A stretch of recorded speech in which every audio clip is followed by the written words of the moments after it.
एक देखते हैं सवाल है, ठीक है। Calculate the number of moles of the following, ठीक है। ये मोल कॉन्सेप्ट पर आधारित सवाल है, ठीक है। देखो मोल कॉन्सेप्ट किसको बोला जाता है, ठीक है।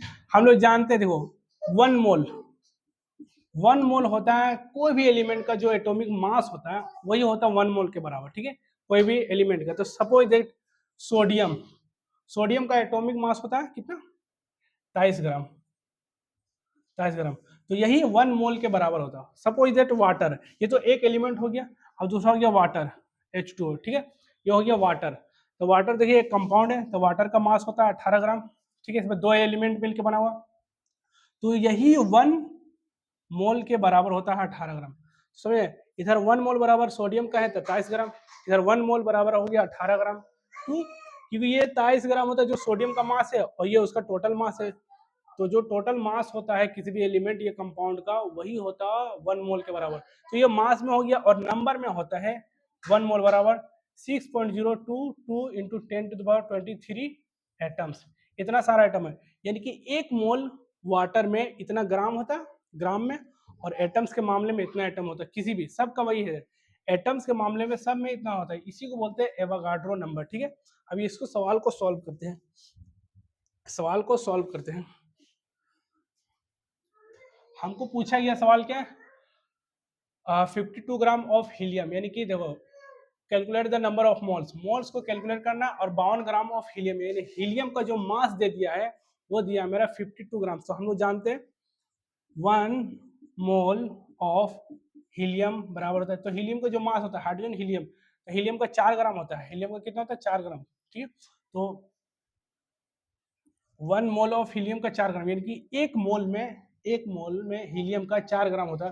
तो हमको कैलकुलेट करना है कि 52 ग्राम बराबर कितना, देखो 52 ग्राम दिया ना, तो 52 ग्राम में कितना मोल होगा। तो हम लोग जानते हैं हीलियम का 1 मोल में होता है, हीलियम का देखो 1 मोल, 1 मोल में होता है 4 ग्राम, तो हमको कैलकुलेट कितना 52 ग्राम है।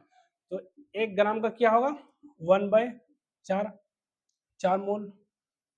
हमको निकालना 52 ग्राम, ये 52 ग्राम क्वेश्चन दिया, तो बराबर के इधर भी 52 से मल्टीपल, इधर भी 52 से मल्टीपल, ये 52, तो इधर ग्राम हो गया 1 इंटू 52, 52, इधर भी 52 से मल्टीपल करेंगे, तो 1/4 इंटू 52। तो ये इसको फिर हम लोग कैलकुलेट करेंगे, तो देखो 4 से इसको काटेंगे तो ये 13 हो गया, यानी 13 मोल, 13 मोल बराबर 52 ग्राम। फिर हम देख रहे हैं कि इसको काटेंगे तो यानी 52 ग्राम में 13 मोल होता है, ठीक है। ये फर्स्ट वाला। अब दूसरा सवाल सॉल्व करते हैं। 12.044, 12.044 into 10⁻23 numbers of helium atoms.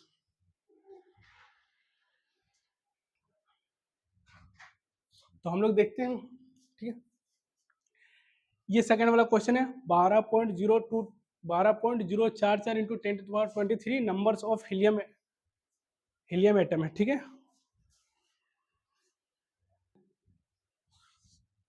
तो सेकंड वाला सवाल को हम लोग सॉल्व करते हैं। हम लोग जानते हैं कि हम बताए थे कि वन मोल में कोई भी का 6.022 इंटू 10⁻23 एटम्स होता है, इतना एटम्स होता है एक मोल में, ठीक है। तो हम जानते हैं हीलियम का एक मोल में इतना सारा एटम होता है, किसी भी एलिमेंट का एक मोल में इतना सारा एटम होता है, तो हीलियम का एक मोल में इतना सारा एटम होता है। तो इतना सारा है एटम, तो कितना मोल होगा, देखो मोल कितना निकाला, तो इसी से हम लोग सोल्व करें।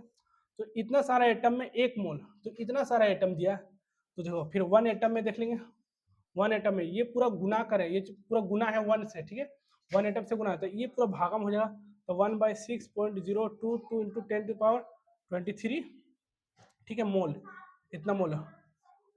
अब हमको कितना, इतना सारा नंबर ऑफ एटम है, तो वन एटम में इतना सारा मोल, वन एटम में इतना सारा मोल, तो इतना सारा एटम्स है, तो इधर भी इतना सारा एटम से गुना करेंगे, इधर भी इतना सारा एटम से गुना करेंगे, तो क्या 12.044 इंटू 10⁻23 एटम्स। ये नंबर से बराबर के दोनों सेट गुना करेंगे, तो यहाँ पर है तो 1 2 6.022 इंटू 10⁻23 इंटू ये नंबर से 12.044 इंटू 10⁻23। अब देखिए 6.022 यहाँ 12.044, यानी ये इससे दो बार में काट देगा, ये 10 पर पावर 23, 10 पर पावर 23 कट गया, ये 12.044, ये 6.02, यानी पूरा पूरी कटेगी कितना बार में, ये दो बार में, यानी हम लोग समझ इतना सारा एटम में 2 मोल है, ये मोल मोल आ रहा था, यानी 2 मोल बराबर 12.044 इंटू 10⁻23 एटम। ठीक है,